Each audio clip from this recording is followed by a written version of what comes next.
So this is just, we just started recording and here we go. So welcome to this current episode of Making Light. We're just going to do it this way, Kate. Why not? Okay. Yeah, cool. Transparent news, whatever. So welcome to this week's episode of Making Light. I'm Julie Heert. That's Kate Foggo. I'm in Michigan now. She's in Scotland. Lovely. So Julie, we had a discussion about you doing not exhibiting, making extremes. What is it? I can't think of the word. Taking extreme self-care of yourself. Yes.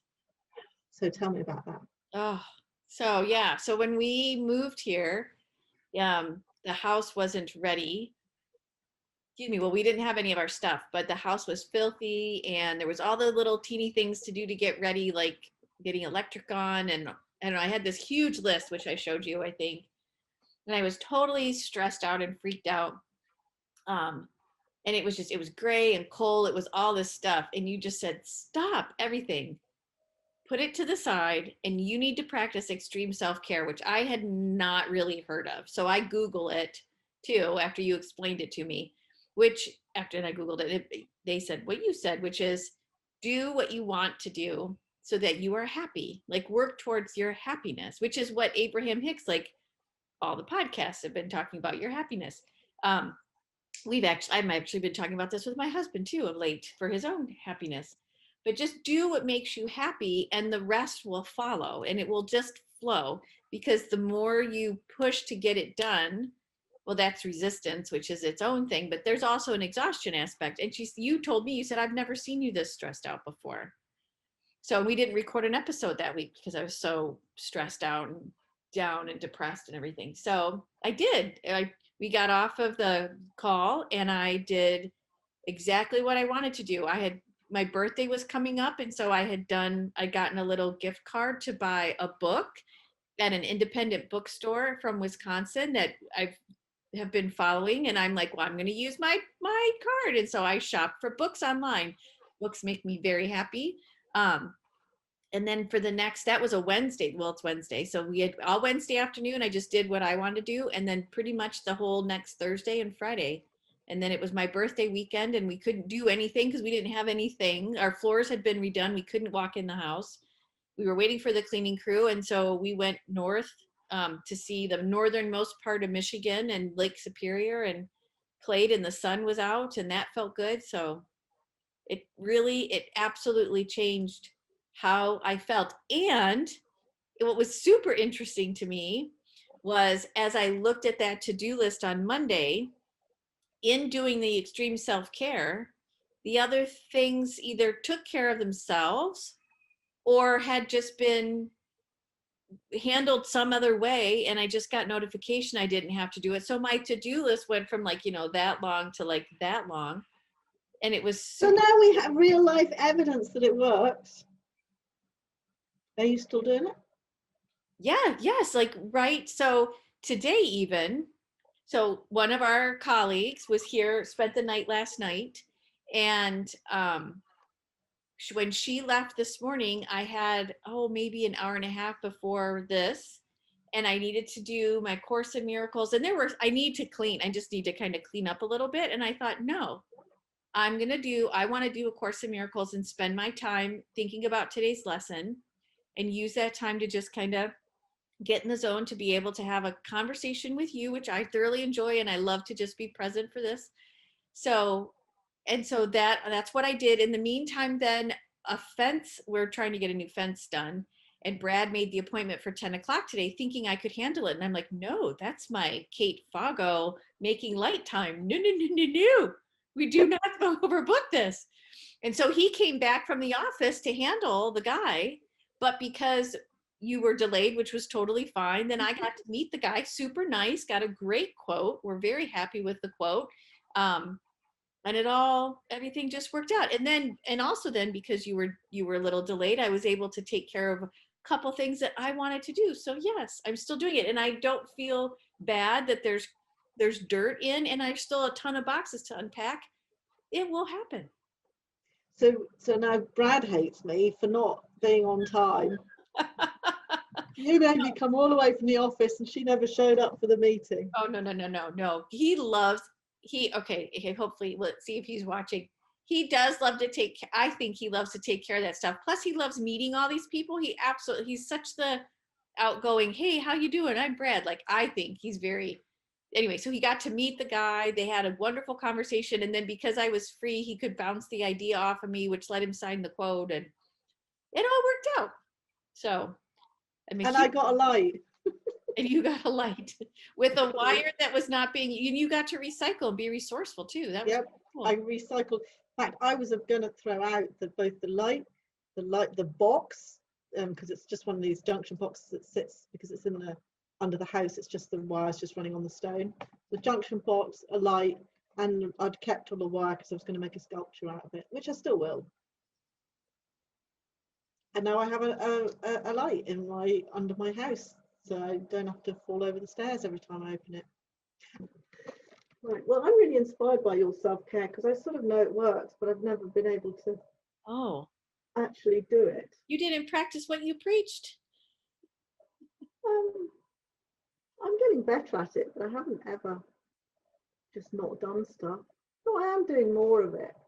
But that's what Jess Lively says, is the more extreme you can do it, just the more that will just fall into place around it. Mm-hmm.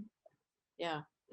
And it could be that people will hear this, because I even grapple with it too and think about, well, I'm just being lazy. But there's a different aspect. I mean, lazy is just, it doesn't feel lazy. There's doing things. Lazy. Yeah, I'm doing things, but it's what makes me happy. All these spiritual teachers at Law of Attraction certainly say we all work far too hard. Yeah, I was going to do a blog post on that as well, and that is, and I don't just mean the young lambs and stuff like that. I've been noticing a lot more. Animals sleep during the day, not just your cats and your dogs. Chickens, especially as the days get longer, they'll spend, a few hours dozing in the hedge. And I'll go out and there'll be fully grown sheep, not mothers, just sheep, literally flat out like they've been shot, sleeping. All these animals sleep. We're the only animals that stay awake all day. Busy. These animals just, get a little shady spot and go to sleep. Mm-hmm. And we're the only animals that persist.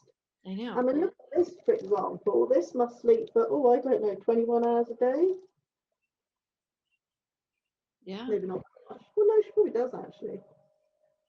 No, I've kind of been timing. I've just been watching Lucas just to see. Yeah, he's out. He gets up in the morning with us. He takes a walk with Brad. He eats his breakfast. He's back out until about 2, which is in a couple more hours. And then he'll want to go do his post office run, get his biscuit from Julie, come back, sleep till Brad comes home. Then we take a walk. He eats again. That's it. We're done. So simple. He doesn't question it. No. He doesn't value his worth. He doesn't say, I haven't done enough today. I don't deserve Julie's love today. And he's not freaked out about the puppy screaming in the back. Not at all. Nope. There's bunnies crying. I just saw 2 bunnies. He's totally out. He's right there. He's just happy just to be, sleeping. I will. I'm going to try that. I've got a couple of days before my next. 2 days. Yeah, before my next guest. Mm-hmm. I shall try a bit of extreme self-care. Yeah. What I can resolve. What can resolve itself. Yeah.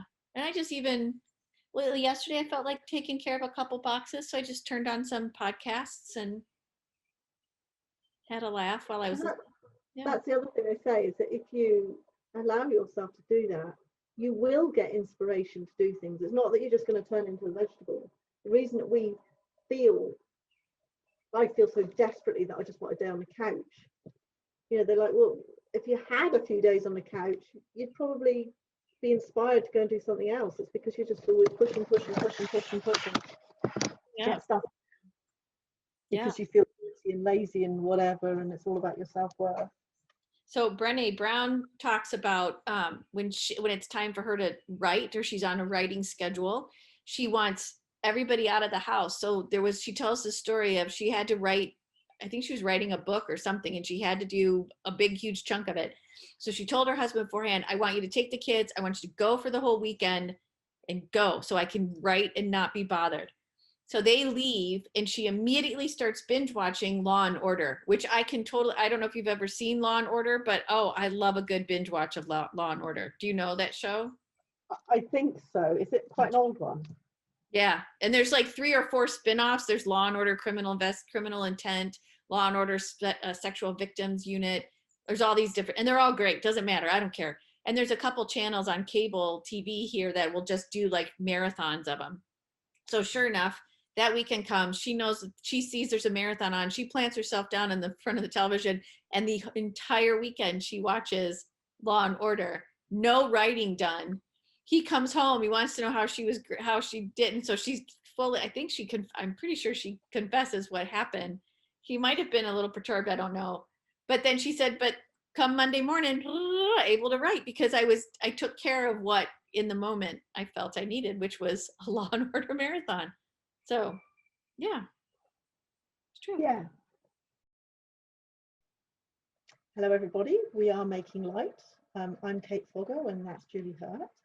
So we've done a session on self-care, and as we feel our way through this, we decided that actually instead of talking about 100 different things, which is what happens when 2 women get together, we would try and focus on one subject. So we're actually going to go back to the self-care to talk to Julie a bit more about that. I'm very aware, though, looking at this, Julie, that I look like I've fallen out of a jumble sale, and you're looking you're looking all sleek and well presented. So Mrs. Self-Care, would you like to elaborate on what we were talking about earlier? Sure, yeah. So you asked me why I was dressed up today, and I said, well, it's interesting that you asked that because there was this whole process involved. So today, okay, so today as we're recording this, it is the full moon lunar eclipse. Something about, I think blood is involved. Like there's a blood moon, I forget, super moon. There's a lot of different, this is a super powerful full eclipse. And so I meditated this morning on what do I need to know about this eclipse and how it really helps, like how should I harness it, where should I go?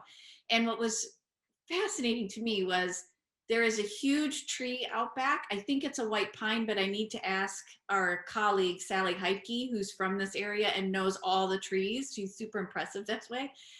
So I need her to take a look at it. Anyway, so that image came to mind of grounding and rooting myself here and making this my new home, because of late it's been hot, humid. I've been really uncomfortable. I haven't felt comfortable 100% in the house yet. I know there's a grounding thing. So I got the tree image, ground yourself, listen to the birds, be flexible like the leaves, or the needles, I should say, because it's really windy today. So I got this whole image. And I also got this idea of slowing down and taking time to really root myself, because I have uprooted myself from Alaska. So I had all that. At the same time, I'm playing with a couple different card decks, tarot decks. One is animal medicine and one is an angel deck. Both of which, when I pulled the cards today, just again, as I'm playing, they both had the same type of message. Slow down, pay attention to the details, really ground yourself. You're overextending again. And so, of course, Kate Foggo's voice came in my mind of, Julie, darling, you must do extreme self-care, which I had let get away from me the last couple days.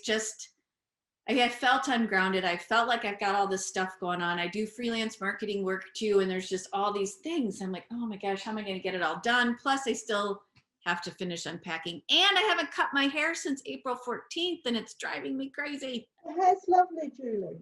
Thank you, but it's driving me nuts. Anyway, so I was pulling all this together. I took the shower, ready to talk to Kate today, and I thought, what am I going to wear? Because it's cooler today, and I am uncertain of my current wardrobe situation. I got rid of a lot of things.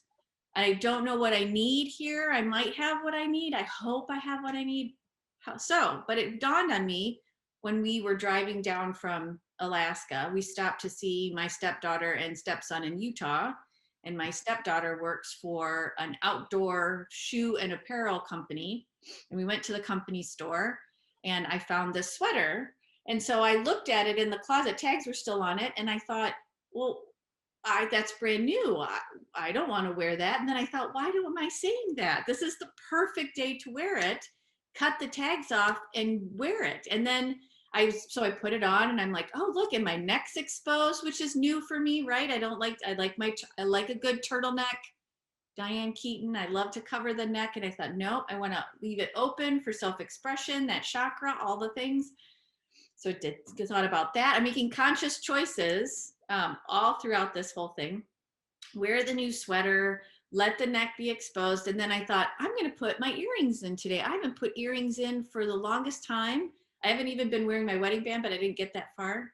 And I just thought, I'm just going to listen to what the guides told me today about the tree and the grounding and the cards, and just really take care of myself. I put a little makeup on, put a little lip color. This is what I'm going to do. And that's why. So it's this whole story as to why I look the way I do. But I just thought, I'm just going to do it because I wanted to. It felt good today. Yeah. That's my story. Well done. And does it make you feel different? It makes me feel, it makes me feel a little bit, it does make me feel more grounded. I do feel more at home. I feel at ease. I feel there is a control thing. So what the card that I got in animal medicine, I got the mouse, but I got it in the contrary position. So I got it upside down.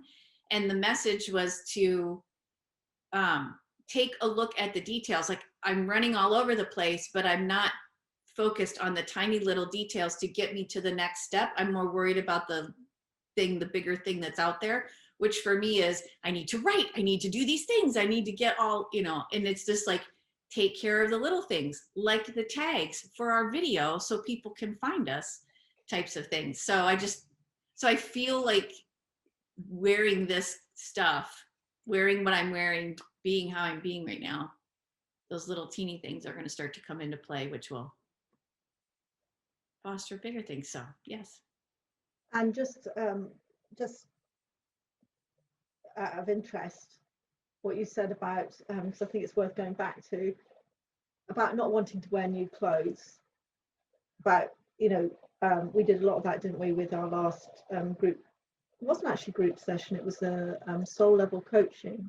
Mm-hmm. And just for people who may not be familiar with that, we looked at the sort of major negative beliefs, I think we called them.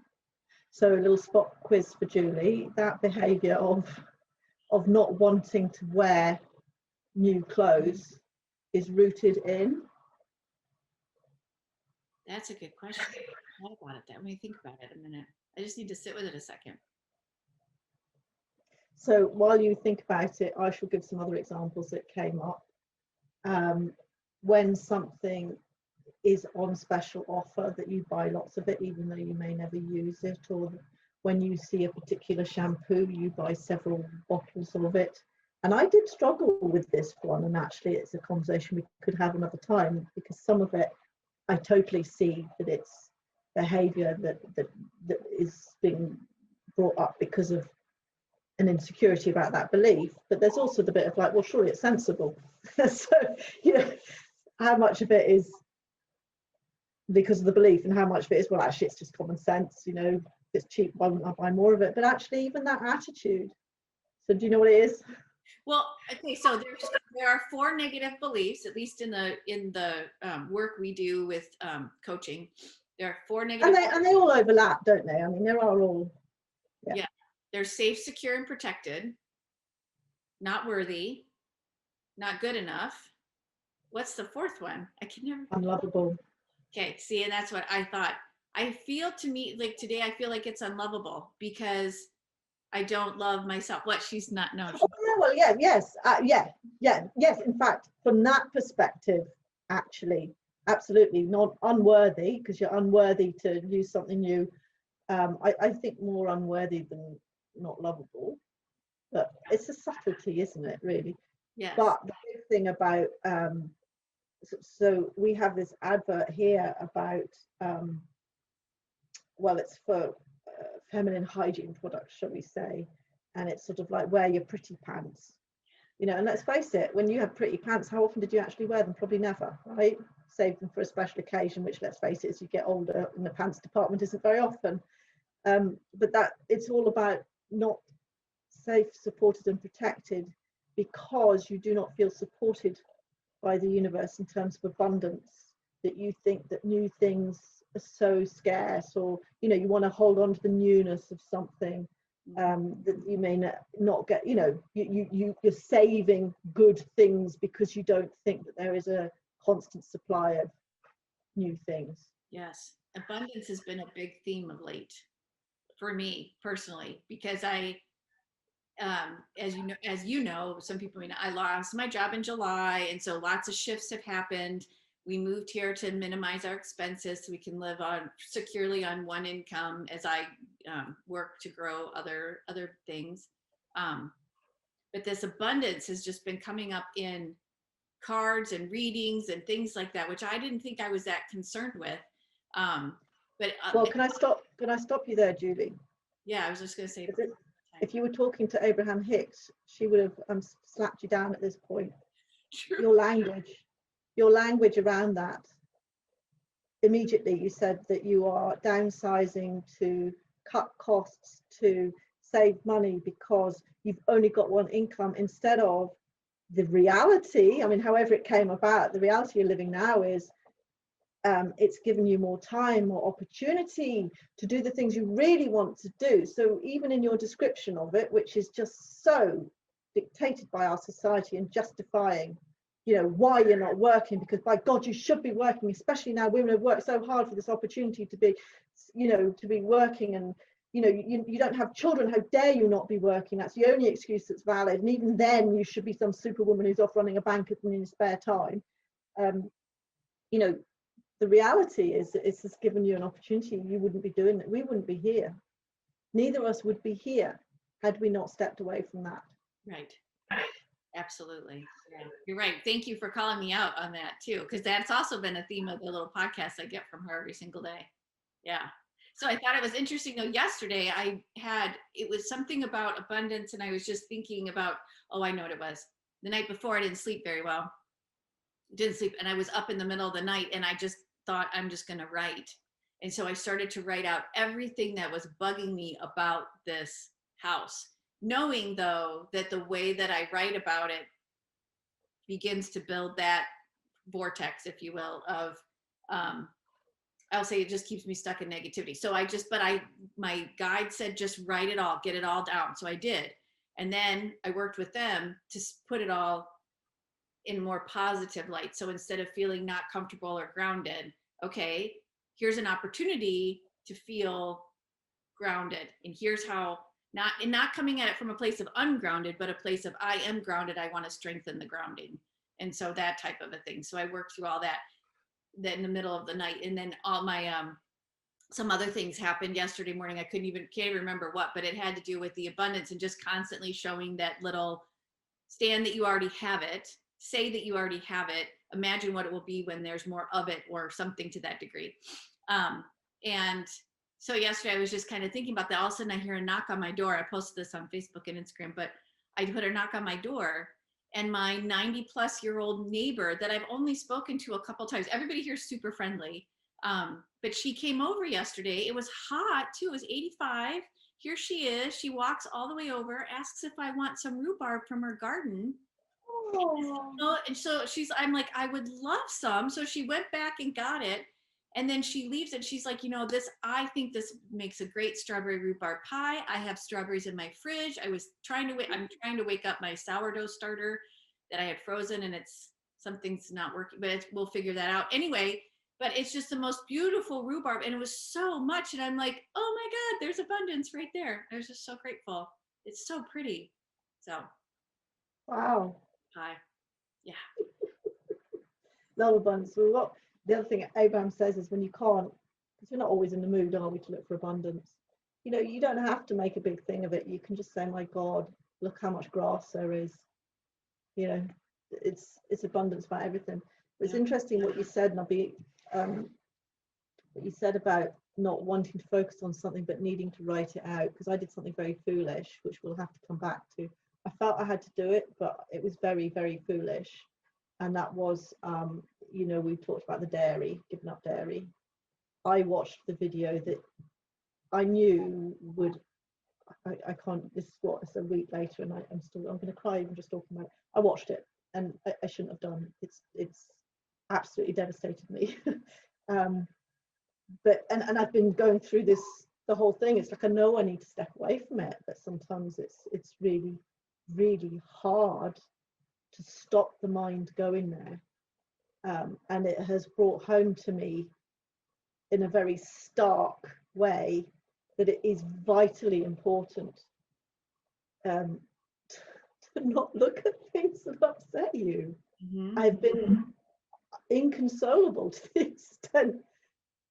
Did I tell you this? Did we mention this?